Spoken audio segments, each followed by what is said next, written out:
This morning, Chris Christie is being sworn in for the second term as New Jersey governor. Events were supposed to culminate tonight with a party on Ellis Island. Christie and his team decided to cancel that event due to, of course, the inclement weather. NBC's Jim Gray has more details from Trenton.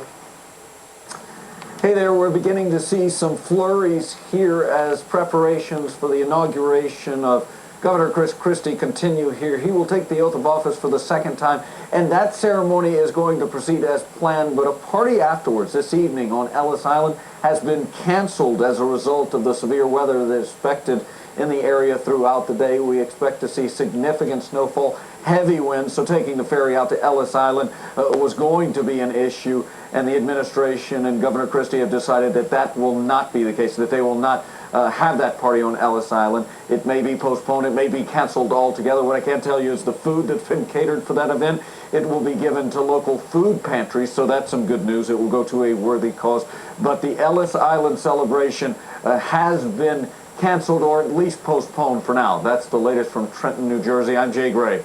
Now back to you.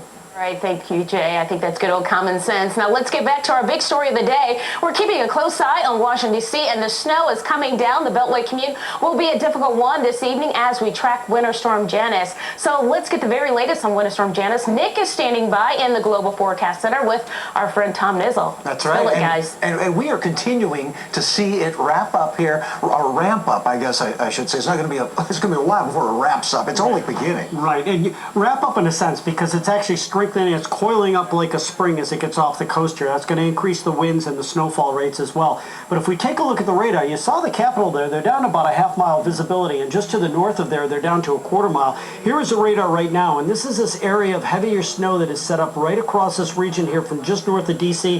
Philadelphia, really snowing there. I'll tell you what, Philly's going to have some interesting snowfall totals before this storm is all over. There is that first heavy band in there. That is going to work its way up just south of the city here, but this area in here is snowing probably at a half an inch to an inch an hour. And Nick, this is all coming together. This is a classic setup here. We've got the jet stream in here and the cold air, and what we end up getting is this low pressure system that begins to intensify on the coast. It's in a good location compared to the upper low that's back here. This is a setup for really strong intensification along the coastal area, and then it's going to be bringing in a little bit of Atlantic moisture as it moves up along the eastern seaboard. That increases the snowfall rates. Unfortunately, the winds are going to come up there as well.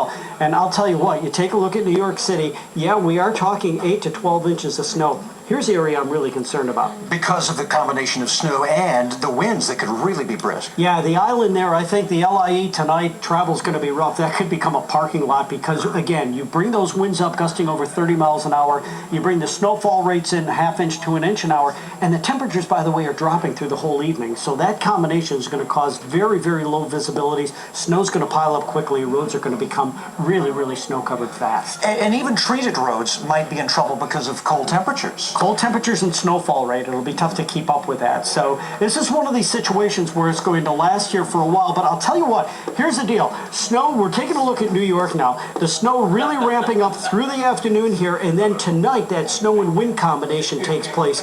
This is going to be the roughest time frame here, probably from about 6 p.m. right in through about 4 a.m. Tomorrow the system is moving off the coast already, so other than Boston in the morning, New York, Philly, Washington should be improving. The snow will be gone, but it's going to be cold and still windy. Oh yeah, so hunker down. You see the hours to just get home. Absolutely. All right, thanks so much, Tom. Yep. Back to you, Jay. All right, Mike and Tom with some great information. Well, coming up on the Weather Channel, our team is out in full force covering Winter Storm Janus. We have Jim Cantori, our newest hire, Kate Parker, and the nation's capital, Stephanie Abrams in New York City, Janelle Klein in Long Island, and our Mike Seidel will have reports from us from Boston. And if you're away from your television, you can always get our team coverage online and on your mobile device. We'll be right back, but I think you get the idea. We are everywhere where the snow's coming down. Here's a live look at Washington, D.C. Stay safe.